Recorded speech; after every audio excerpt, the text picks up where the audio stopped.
sosialisasi ke masyarakat tentang COVID ini apa kesulitan kalau di sana? Ada semacam stereotip dari masyarakat di sini yang mengatakan kalau COVID itu susah untuk kena ke masyarakat dengan ras kulit hitam. Emang senang dengan Betul. musik ya? Menurut saya sih blues itu aliran musik yang demokrasi. Dulu sampai sejauh apa bermain bola? Untuk tingkat IPB saya cukup diperhitungkan lah dulu. Iya. Saya bersyukur sekali. Jadi selama saya di Bogor beberapa kali turun ke desa, orang di sana cukup menerima saya dengan baik. Kalau harapan Ariki bagi Papua sendiri itu seperti apa? Menurut saya Papua ke depannya itu dia harus merdeka dalam tanda petik. Apa yang dicari dari Kakak Riki sih dalam petualangan itu tuh? Ya, jadi kapital. Ya enggak apa-apa lah, kapital tapi membantu masyarakat. Iya.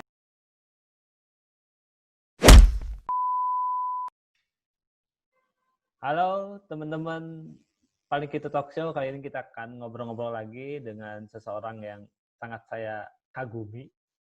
Ini orang tampan dari timur, kita sambut saja langsung Riki Keia. Halo Kakak Riki. Halo, Assalamualaikum warahmatullahi wabarakatuh. Waalaikumsalam, luar biasa Kakak Riki ini. Lagi apa nih? Kelihatannya tampilannya agak berbeda kali ini ya, lebih tua. Lagi santai. Oh, sudah jadi orang kaya kah? Nampaknya cerah sekali mukanya. Menuju OTW. Wih, Doakan. Udah jadi ini kayaknya pengusaha sukses kayak di Papua. Pengusaha kopi. Wih, lagi di mana Ki sekarang? Saya sekarang lagi di Wanggar. Wanggar itu di Papua, di Nabire. Oh, Nabire. Oke, lagi ini suasana di sana gimana Ki? Kondisi COVID begini?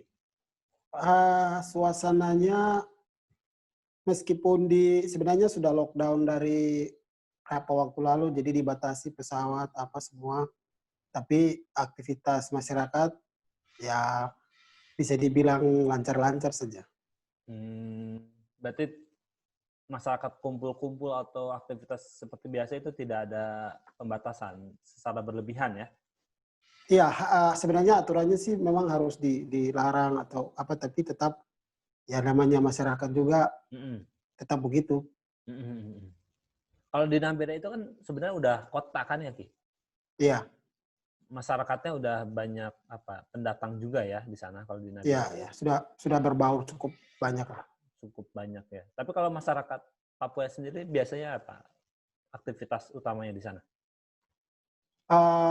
Sebenarnya seperti pada umumnya sih. Jadi di sana itu Nabire itu termasuk salah satu dari beberapa kota di Papua termasuk Merauke yang populasi penduduk itu seimbang antara pendatang dan asli. Jadi pendatang itu bisa saja dari sesama Papua tapi aslinya dari luar Nabire yang kemudian datang ke sana. Nah, kemudian ada juga yang memang benar-benar pendatang yang memang dia keluar dari Papua yang datang ke sana.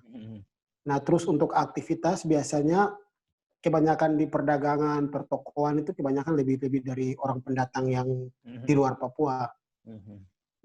Nah, sedangkan untuk orang pendatang yang sesama Papua sendiri, aktivitasnya biasa kalau yang di pesisir ada yang nelayan, kemudian ada yang tetap kemudian mengusahakan hasil panen di pasar. Ada juga yang PNS. Orang-orang asli sendiri di Nabire itu ada dua kategori orang asli. Jadi ada yang dari Nabire bagian pegunungan, ada juga dari Nabire bagian pesisir. Oh, nah, beda ya, karakteristiknya beda tuh, Ki? Beda. Gimana? Kalau pegunungan gimana? Kalau yang pesisir gimana karakteristiknya? Karakteristik kalau pesisir biasanya lebih suka mata pencariannya lebih banyak dihabiskan di laut. Jadi sedangkan untuk masyarakat yang dari Nabire bagian pegunungan itu kebanyakan dia bercocok tanam. Bercocok tanam, ya paling begitu.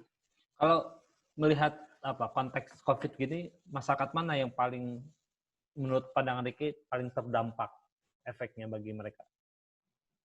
Menurut saya semenjak dilarang itu menurut saya masyarakat yang tidak punya penghasilan tetap, misalkan mereka yang bukan PNS, kemudian mereka bukan yang dikaryawan di salah satu perusahaan atau apa-apa, tapi kemudian mereka yang hari-harinya yang berburu, misalkan meramu atau menangkap ikan, kemudian jual ketika pasar dibatasi. Itu jadi perubahan itu.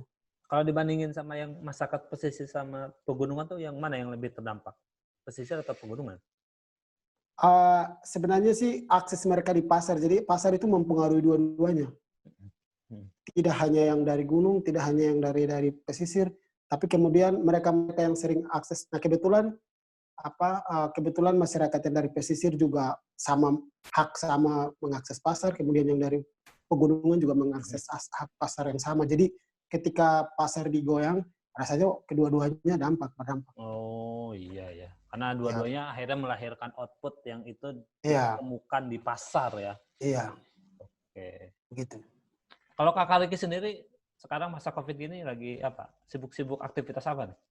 Saya ya biasa belajar-belajar membaca, Aduh, terus sering mengadvokasi ke beberapa hal kayak pejabat-pejabat kami di sini terkait penanganan COVID gitu Oh misalkan. gitu. Ikut terlibat juga ya dalam upaya Iya. sosialisasi di sana ya?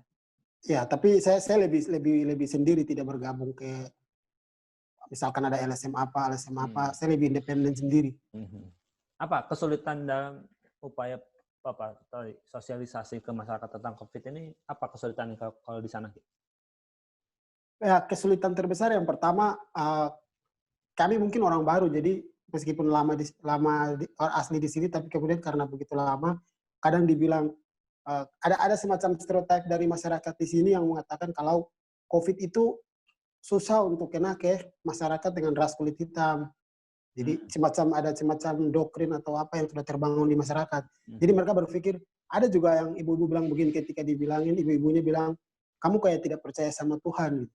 Itu gampang itu dalam Tuhan gitu-gitu. Jadi ada semacam cara pandang yang sudah memang ada di dalam ini, jadi agak sulit di itu. Oke, di satu sisi ada pandangan bahwa mereka merasa orang Papua kuat, nggak mungkin corona bisa masuk. Dan di satu sisi ada pandangan secara ya religi ya, yang takut dengan apalagi data-data pemerintah yang setiap hari dikeluarkan di Papua itu representasi yang positif itu hampir pada umumnya tuh itu masyarakat dengan yang berkulit terang.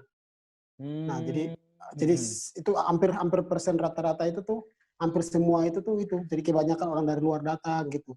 Jadi ada semacam memang pendatang ya yang banyak kena di sana tuh ya sebenarnya. Iya, pendatang yang bukan Papua. Oke. Jadi kan ada pendatang yang dari Papua sendiri, dari satu kabupaten misalkan kayak Nabire, tidak tinggal lama gitu. Ya.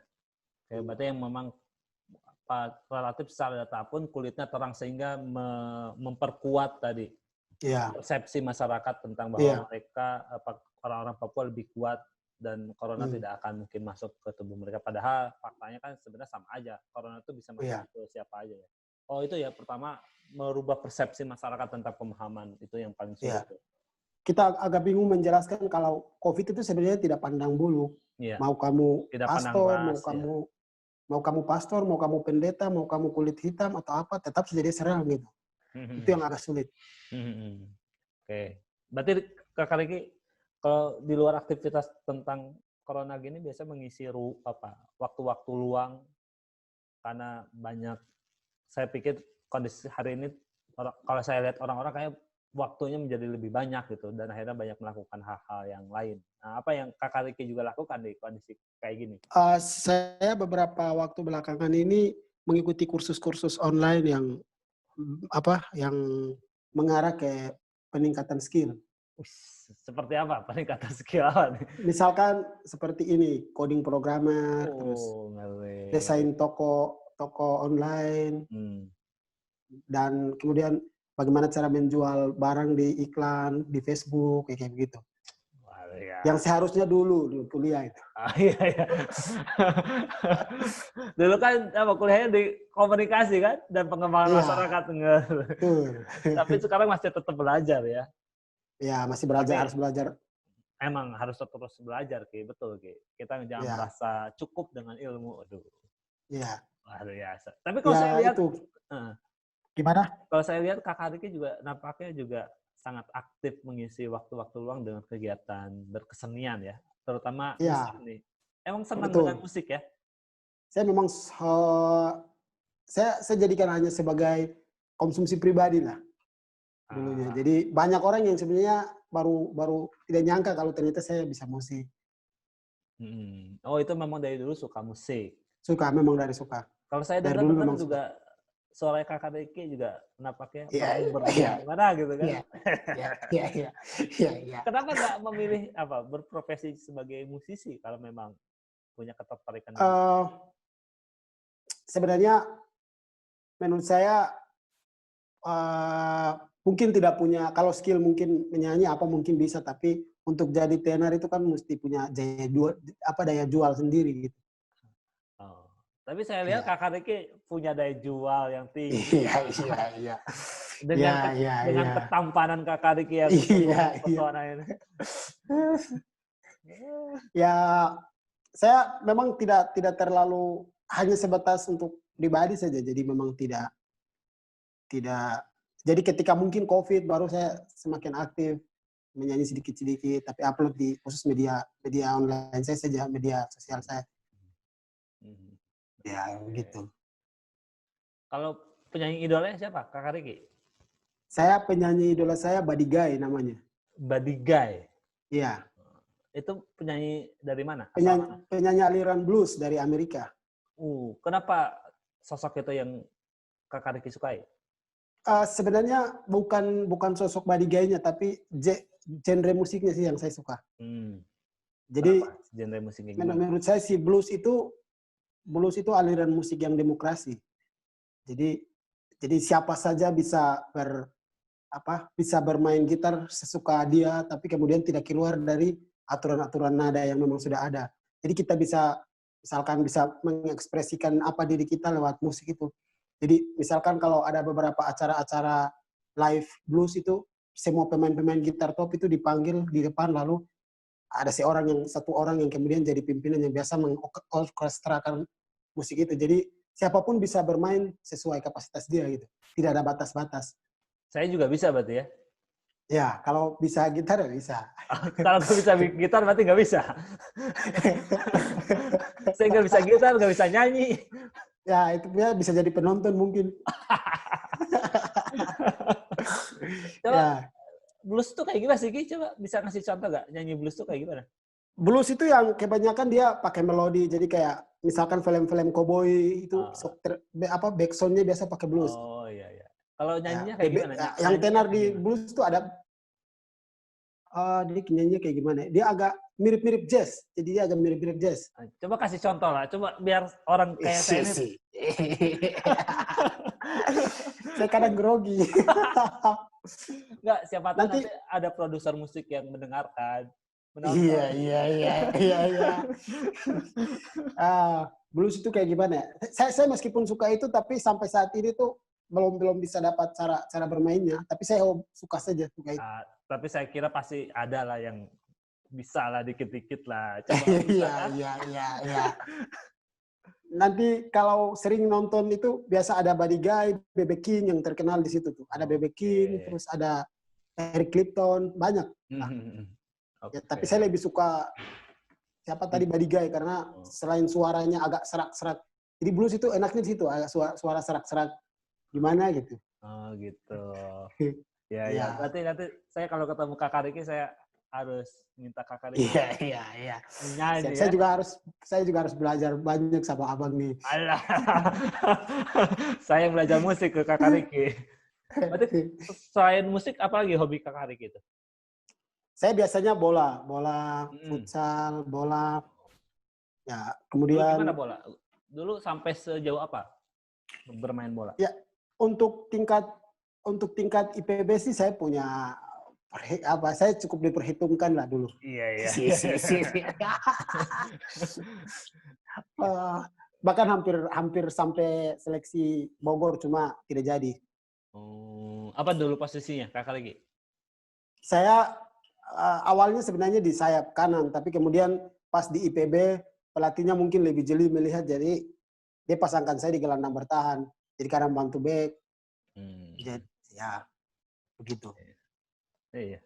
Kenapa nggak Kata, jadi kata kenapa nggak jadi pemain kenapa? bola? Kalau suka bermain bola tadi, kenapa nggak total di bola? Tadi katanya sampai mau masuk ke tim di Kota Bogor kan? Nah itu kenapa nggak jadi dan nggak fokus di bola? Yang pertama menurut saya waktu itu, entah sekarang sudah tahu sudah kayak gimana perkembangan PSBB Bogor, tapi sekarang yang saya lihat waktu-waktu zaman saya di sana itu manajemennya kurang bagus. Jadi rekrut pemain pun juga meskipun ada yang bagus skillnya tapi kemudian biasanya siapa punya orang dalam yang masuk bookingan. Jadi agak-agak sulit juga. Oke. Nah jadi manajemennya sih sebenarnya di Bogor itu dulu. Oh, agak kurang ya sehingga Ya potensi kurang. Kakak Riki yang begitu luar biasa ini terlewat Iya begitu iya saja. iya iya. Aduh, saya sebagai orang Bogor malu ini Ki. Potensi seperti Kakak Riki terlewat begitu saja. Saya juga orang Bogor, Kang. Oh gitu. Oh iya, iya. Oh iya kan kuliah di IPB kan? Iya, sudah cukup Dulu lama di Bogor. berapa lama di IPB? Saya dari 2009 sampai ya sekarang juga masih karena kebetulan lockdown jadi Oh, iya. ketahan di sini di Iya. Papua. Kan masih ada barang-barang yang tertinggal Iya, ini. iya, iya, iya, iya, iya, iya. Apa Ada beberapa barang yang mesti dilelang dulu. apa yang Kakak Riki rindukan dari Bogor sebenarnya? Sebenarnya cukup kompleks sih menurut saya di Bogor itu. Ah. Jadi menurut saya ramahnya lingkungan, masyarakat-masyarakatnya, suasana di sana itu bisa menggantikan keluarga saya gitu. Jadi saya tidak punya alasan untuk harus balik ke Papua jadi memang benar-benar sudah nyaman. Tapi maksudnya kan Kakak Riki berarti sudah lumayan lama kan jadi perantau itu kan? Dari Iya, sejak lulus SMA berarti kan masuk kuliah iya, langsung di Bogor dan sampai 2000 berapa? 2019 kan kemarin. iya. Nah itu sepanjang waktu yang cukup bertahun-tahun itu pernah mengalami ini nggak? Apa ya situasi-situasi yang tidak mengenakan karena secara Papua kan mencolok secara warna kulit agak berbeda dengan teman-teman dari Pulau Jawa misalnya. Itu pernah mengalami hal-hal yang tidak mengenakan bagi Kakak Riki sebagai perantau anak Papua di Bogor?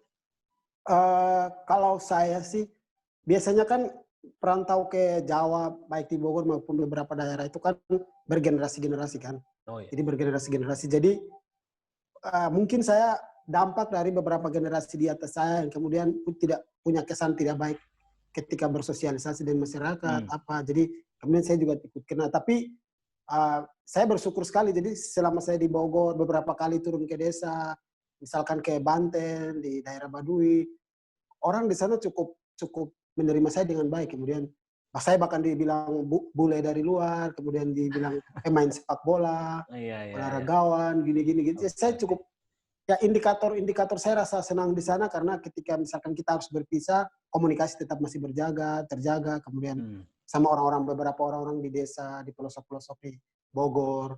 Jadi ya kalau saya pribadi sih mungkin tidak, tapi kalau teman-teman yang lain saya kurang paham. Tapi kalau saya rasa saya di masyarakat di Bogor itu ada kesan yang mendalam. Jadi kita sampai sekarang masih sering berkomunikasi, bertanya kabar. Gitu. Jadi Tergantung Bogor, pembawaan, menurut saya mungkin tergantung pembawaan juga sih. ya. Ya kalau saya juga karena saya juga mengenal Kakak Riki kan Kakak Riki sangat friendly, ganteng, lucu. Iya. Sosok yang diidolakan oleh orang-orang lah, saya tahu lah itu. Iya. Saya hampir dijodohkan dulu di Banten. Oh gitu, sama Iya. anak kepala suku di Banten. Anak kepala RT. Ada kepala RT. Terus kenapa nggak jadi? Ya karena kebetulan waktu itu kan saya terlibat di program PKH kan dari Kementerian Sosial. Jadi ya begitu program beres sudah balik lagi. Aduh, kau langsung meninggalkan saja begitu perempuan Tidak, di desa itu. kami tetap masih berkomunikasi. Ini seperti misalkan 17-an kemarin, terus Lebaran, itu sering dipanggil. Ki, ayo ada acara kampung, olahraga, sepak bola, turnamen, gitu. Jadi sering terlibat juga masih. Jadi asik. Oke, asik berarti ya. Sebenarnya berarti Ya. bagi Kakak Riki sendiri secara pribadi tinggal di Bogor, tinggal di lingkungan sekitar Bogor, Jawa Barat itu bagi Kakak Riki amat sangat nyaman ya, dan sangat nyaman. Sangat dapat diterima oleh masyarakat di sangat ini. Sangat nyaman. Ya, saya jadi juga ya kan itu orang Bogor kan, saya bertanya biar Kakak Riki kesannya kan gimana. Kan Kakak Riki juga pernah diundang atau main ke desa saya kan, ke Cigombong. Iya. Ke Bukit Keren Teletabis. desanya kan. Ke Bukit Teletabis. Bukit Teletabis.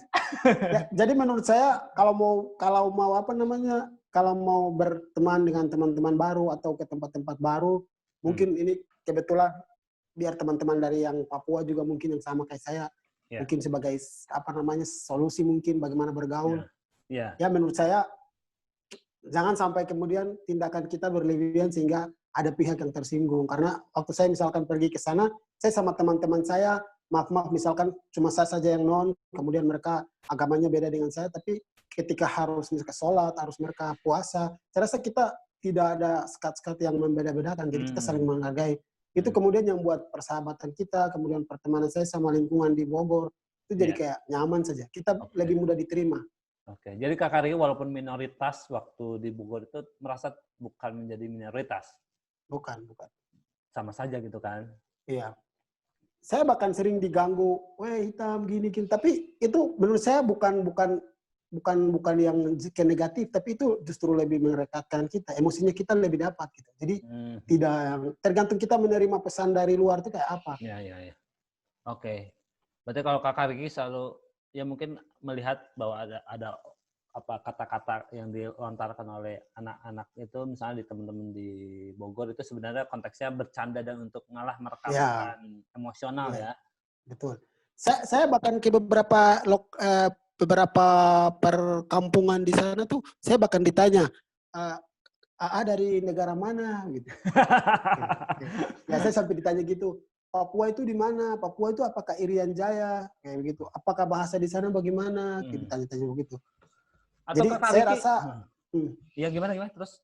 Jadi saya rasa begini, banyak juga hal yang mesti kita edukasikan kepada lingkungan bahwa Papua itu sebenarnya seperti ini, dia dalam Indonesia, dia begini. Jadi bisa saja ada miss di antara mereka atau antara kita yang terjadi miss di komunikasinya. Gitu. Berarti memang Kakak Riki juga punya memang ada semacam misi dalam tanda kutip bahwa memang ingin juga menghadirkan sosok Papua yang memang ramah dan juga bisa berbaur dengan masyarakat manapun gitu kan. Kita juga tidak berbeda satu sama lain, kita sama. Betul. Betul Kang. Luar biasa sekali ternyata Kakak Riki. Berarti kalau gitu saya manggilnya ganti, bukan Kakak Riki kan udah lama di Bogor ya. Ariki berarti nih. Ariki. Ya, saya lebih senang dipanggil AA. Karena kan udah sempat jadi mantan calon. Iya. Mantan calon anak RT. Iya. Kalau jujur sebenarnya saya berharap tuh saya bisa selamanya jadi KTP Bogor gitu. Sekarang KTP-nya di mana? Masih di KTP Papua. Papua. Oke. Identitas. Tapi ya KTP itu kan sebenarnya hanya formalitas kan, identitas. Iya, betul. Identitas Kakak Riki, sorry. Iya. Ya Riki mau dimanapun tetap sebagai orang Papua. Tapi Riki mau tinggal di mana itu tidak menghilangkan identitas. Riki. Saya hampir lupa, saya punya kesan baik di masyarakat itu, misalkan ada contoh. Jadi beberapa kali saya di Bogor ketika saya lapar atau apa, begitu misalkan mampir lewat beberapa warga di sekitar kampus, mereka bilang, Bang, sini mampir makan yuk, ditawarin makan. Jadi kadang memang misalkan lagi tanggal-tanggal tua, lagi krisis keuangan, saya kadang makan gratis di warga situ. Jadi begitu akrabnya gitu. Kadang dibuatkan kopi. Jadi memang gimana ya? Jadi ketika ada beberapa teman-teman saya Papua ada angkatan saya misalkan lagi berkunjung kemana, sering ditanya, kenal Abang Riki enggak? Kenal Abang Riki enggak? Gitu. Jadi ya kesan saya ada di masyarakat. Iya. Jadi Riki itu merasa ini ya, terkenal ya. Luar biasa. Tidak salah saya wawancara Riki. Iya. Memang sosok pemuda Papua yang Keren. Siap. Kan dulu juga pernah nginep di rumah saya kan di Cigombong. Iyalah, biasa itu. Iya. Orang ya itulah menurut saya kesan ya baik sih sebenarnya semua orang itu tergantung kita komunikasi saja. Oke. Nah, kalau Kakak Riki melihat tadi juga ada pesan-pesan secara tidak langsung buat teman-teman pemuda Papua yang lainnya. Kalau harapan Riki bagi Papua sendiri itu seperti apa? Ada mimpikah bagi Papua ke depan tuh seperti apa? Ya, yang pertama tentu harus ada kedamaian lah di sana. Misalkan, kemudian yang pertama dulu, untuk teman-teman yang benar-benar datang ke Jawa, entah daerah manapun untuk kuliah, yang pertama, kalian itu harapan keluarga besar di Papua. Jadi, ya, belajar yang baik-baik, belajar yang benar-benar, gunakan kesempatan dan waktu baik-baik. Itu yang pertama. Kedua, untuk Papua sendiri menurut saya kurang-kurang belakangan ini banyak isu lah kemudian yang menerpa ini diserang dari mana-mana. Nah, kebanyakan terjadi miskom. Jadi yang terjadi adalah masyarakat kecil yang rugi, masyarakat kecil yang berdampak gitu. Nah, kembali ke poin tadi, poin pertama saya, itulah kenapa teman-teman yang sekarang mau pergi ke Jawa atau sudah di Jawa, sedang kuliah, di mana saja kuliah, belajar baik-baik karena kita ini agen perubahan. Iya. Begitu. Oke. Tapi khusus bagi Papuanya sendiri tuh, bayangan Riki, imajinasi Riki tuh Papua itu pengennya seperti apa ke depannya itu? Menurut saya Papua ke depannya itu dia harus merdeka dalam tanda petik. Merdeka artinya merdeka dalam arti tidak terkekang, tidak rasa dikekang, tidak rasa ya benar-benar itu rumah mereka dan mereka harus jadi tuan rumah sendiri.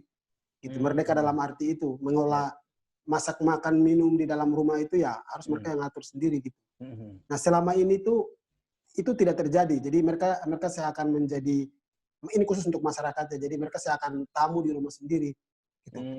Jadi harapan saya adalah merdeka dalam konteks mereka bisa bebas, ya itu rumah mereka, hak mereka, bisa menggunakannya sesuka mereka apa, dan itu yang belum ada gitu.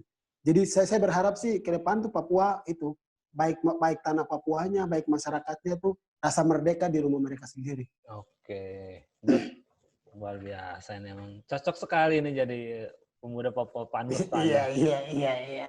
Tidak berminatkah menjadi calon-calon pemimpin Papua di masa depan? Saya sementara kita kalau jujur Papua sebenarnya krisis figur. Jadi ya saya bukan salah satu calon figur, tidak, tapi banyak orang di Papua sana yang kemudian sosok figur, karismanya, jiwa membangunnya kemudian tidak ada. Nah, ya entah ke depan saya tidak punya mimpi untuk jadi pemimpin juga di sana, tapi saya ingin jadi yang agen perubahan lah. Iya. Tapi kalau Kakak Riki nanti butuh tim sukses, saya siap untuk Kakak Riki jadi pemimpin kan jadi agen perubahan dulu, mulai dari kecil-kecil, begitu masyarakat suka langsung calon. Betul, harus begitu, emang pemuda harus terjun langsung sih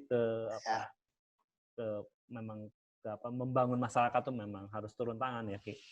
Iya. Ya, kalau saya lihat Kakak Riki juga sering main-main, berpetualang gitu ya. Iya. Emang salah satu kesukaannya bertraveling, berpetualang. Sebenarnya apa yang dicari dari Kakak Riki sih dalam petualangan itu tuh? Yang pertama tuh begini, jiwa petualang menurut saya cukup bagus tuh. Kita bisa punya banyak pandangan terhadap lokasi baru, orang-orang baru yang kita ketemu. Jadi di situ kita bisa tahu bahwa ternyata dunia ini luas dan cara menangani orang itu tidak harus dengan cara kita. Jadi setiap kali ketemu, perspektifnya jadi luas ya. Tidak pertama, kedua, jiwa traveling itu kenapa saya suka karena punya rasa empati yang tinggi. Terus punya rasa tanggung jawab sama diri sendiri minimal. Jadi misalkan saya jalan kemudian pas lagi kehilangan dompet, tidak ada uang, di situ memaksakan saya untuk tanggung jawab atas pilihan saya. Kenapa kamu sampai begini? Jadi tidak harus merepotkan orang bilang, bro saya lagi susah begini-begini, enggak. Jadi menurut saya travel itu mengajarkan banyak hal. Tapi yang paling penting tadi adalah kita diajarkan untuk melihat berbagai masalah dari cara pandang yang beda-beda. Traveling paling jauh kemana Kakak Riki sejauh ini? Traveling paling jauh, saya Riau sudah, Kalimantan sudah, Sulawesi sudah, Bali yang belum. Wah, masa? Belum?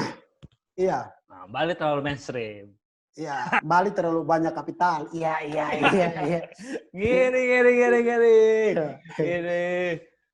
Pengennya ke depan mau target jalan-jalan kemana nih? Kan nanti kalau masa corona udah mulai turun, bisa jadi orang-orang mulai berkeliaran lagi atau bertraveling. Kakak Riki targetnya mau kemana?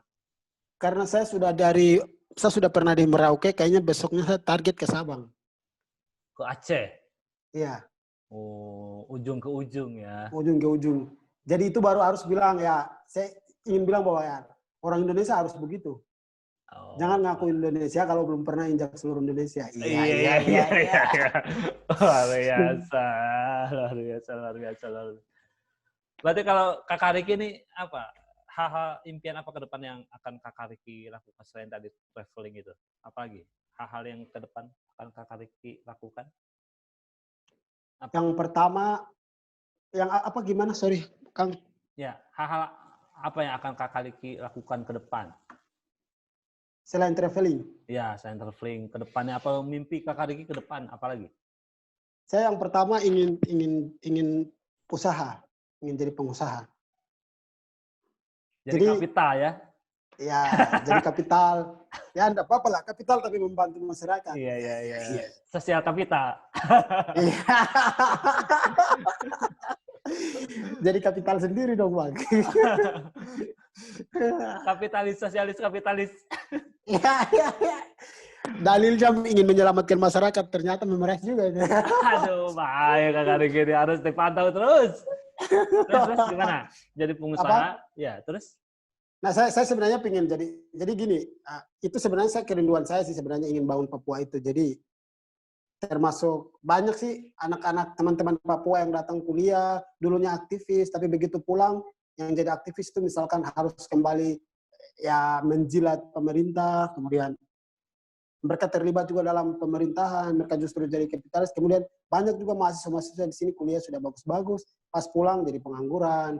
Ada juga orang-orang di sana yang pengangguran. Jadi menurut saya ketika jadi pengusaha lalu bisa rangkul mereka itu, setidaknya itu yang bisa saya lakukan karena saya sadar juga bukan punya kekuatan super. Iya. Punyanya kekuatan apa? Punyanya kekuatan merangkul. Iya. Mau dong dirangkul. Jadi itu Bang, saya sebenarnya kenapa, jadi di mana-mana soal makan minum itu kan jadi hal yang penting. Jadi kenapa kejahatan misalkan di Papua, kenapa orang-orang dianggap separatis, kenapa orang-orang dianggap jahat, ya karena semua kembali ke itu soal makan dan minum. Jadi itu masalah mendasar sekali menurut saya. Bahkan beberapa wilayah di Papua yang sangat terisolir itu pembangunan pun dari pusat pun tidak pernah tersentuh. Jadi ya harapan saya itu, saya ingin jadi pengusaha yang kemudian memberdayakan masyarakat sendiri. Ya mereka punya sesuatu sendiri. Jadi kemudian ke depan tuh mereka mungkin tidak iri, tidak buat kejahatan. Kemudian ya karena mereka punya sendiri. Gitu. Oke. Ini saya standing applause nih, saya standing applause. Iya. Udah cocok lah itu, bisa lah udah visi-visi udah pas lah itu. Siap calonkan saja ini. Tinggal dikumpulkan ya tim sukses ya, tinggal dikumpulkan. Siap maju jadi pemimpin. Siap. Kakak Riki for Papua maju. Yes, siap. Aduh luar biasa kalau ngobrol dengan Riki ini nggak beres sih, ketawa terus tapi juga asik obrolannya. Saya juga merindukan lagi jalan-jalan di Papua bersama Riki. Kemarin sempat kita kan di awal tahun ya kemarin. Iya. Kita ke Papua bareng, ke kampungnya Riki di Dogiai, Doa Enak. Dogiai, Doa Enak.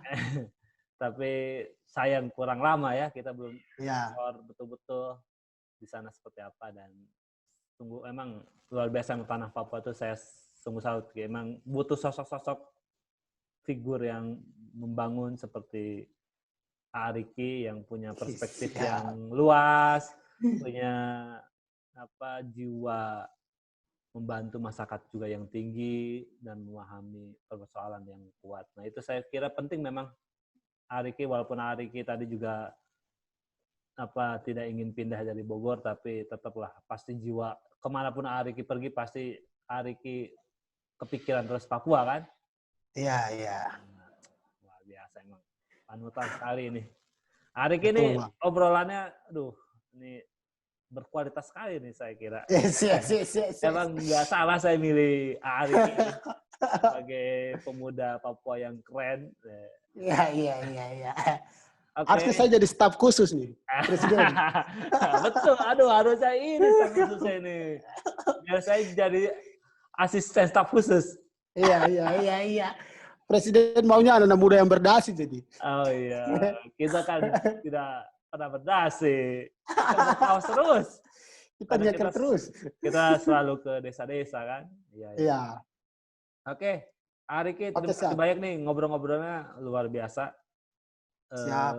Semoga kita bisa ngobrol-ngobrol lagi di episode-episode berikutnya di topik-topik yang bisa kita obrolkan. Saya kira banyaklah topik yang bisa diobrolkan dengan Ariki. Ini kan baru general aja, Nanti siap. Spesifik. Selalu merindukan ngobrol bareng sama Kang. Ada gini. Ingat masa-masa jadi mahasiswa yang asistennya Kang Rajib. Aduh. Saya bangga punya mahasiswa yang pernah di asisten ini begitu luar biasa kayak gini. Jadi calon pemimpin Papua. Iya. Siap. Oke, Kang. Siap. Oke, Riki. Makasih banyak, Riki ya. Siap. Sehat selalu di sana dan keluarga. Sukses selalu. Ingat kalau udah jadi kaya raya dan jadi pemimpin Papua, jangan lupa saya. Siap. Jangan lupa ngajak-ngajak lagi main ke Papua. Siap, pasti. Karena janjinya kan belum sampai ke kampung ke Danau Paniai. Nah, itu janji Ariki itu belum sampai. Siap. Kalau udah jadi Bupati Paniai kan enak. Enak, Bang. Pasti tuh dipanggil tuh, Bang. Iya. Oke, siap. Makasih banyak, Riki. Atas kesempatannya, mohon maaf mengganggu waktu Riki yang begitu sibuk. Siap. Oke, assalamualaikum, Kang. Oke, waalaikumsalam, Ki. Makasih banyak ya. Ya baik teman-teman, tadi kita udah ngobrol dengan Kakak Riki. Semoga ada manfaat yang bisa diambil. Sampai jumpa di episode berikutnya. Dah. Dadah.